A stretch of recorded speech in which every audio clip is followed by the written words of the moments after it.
ለየት በሉና ወደ እናንተ ሳቧቸው። አንደኛ፣ ሚስጥራዊ ሆኑ።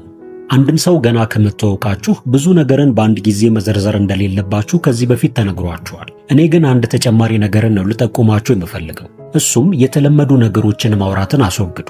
ለምሳሌ ስራችሁ ምንድን ነው?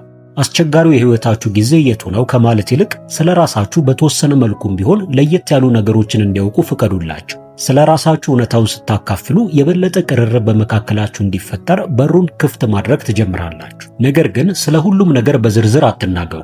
ይህንንም እንዴት ልትጠቀሙበት እንደምትችሉ እንመልከት። ሁልጊዜም በፈለጓችሁ ሰዓት ሁሉ የምትገኙ ከሆነ፣ በሰከንድ ውስጥ ለሚልኩላችሁ መልእክቶች ምላሽ የምትሰጡ ከሆነ፣ እንዲሁም ሁልጊዜም በሚያነሷቸው ሐሳቦች ሁሉ የምትስማሙ ከሆነ በውስጣቸው ምንም አይነት የመጓጓት ስሜት ሊፈጠር አይችልም። ምክንያቱም በመካከላችሁ ምንም አይነት ሚስጥር የለም። ሁለተኛ፣ ስሜታዊ ደህንነት።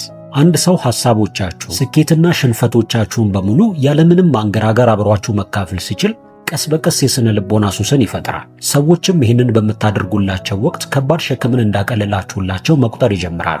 ይህም ታዲያ ከመልክ፣ ከገንዘብ አሊያም ደግሞ ካላችሁ ዕውቀት በላይ ሰዎችን ሊማርክ የሚችል ድብቅ የሆነ ሚስጥር እንደሆነ እወቁ። ከእናንተ ጋር ሲሆኑ ደህንነት እንዲሰማቸው ማድረግ መቻል ልታሳኩት የሚገባችሁ ከፍተኛ የሆነ ዕድል እንደሆነ እወቁ።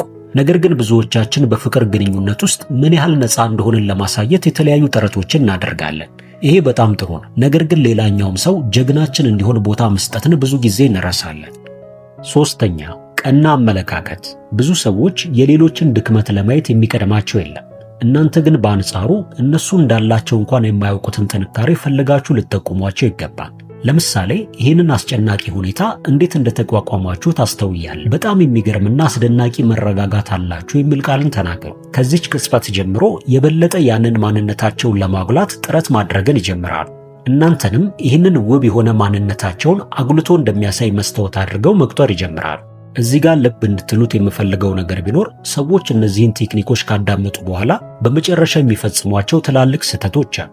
እሱም በመጀመሪያው ቀን እነዚህን የተለያዩ ማንነቶች ለነዛ ሰዎች በማሳየት በእነሱ ውስጥም የተለየ ቦታና አክብሮትን ካገኙ በኋላ ከተወሰነ ጊዜ በኋላ ግን ይህንን ሙሉ በሙሉ ረስተው የቀድሞ ማንነታቸውን ይዘው ይቀርባሉ። ይሄም እነዛ ሰዎች በእናንተ ላይ ያላቸውን መሳብ የሚያጠፋ ብቻ ሳይሆን ቂም እንዲይዙባቸው የሚያደርግም እንደሆነ ልብ በሉ።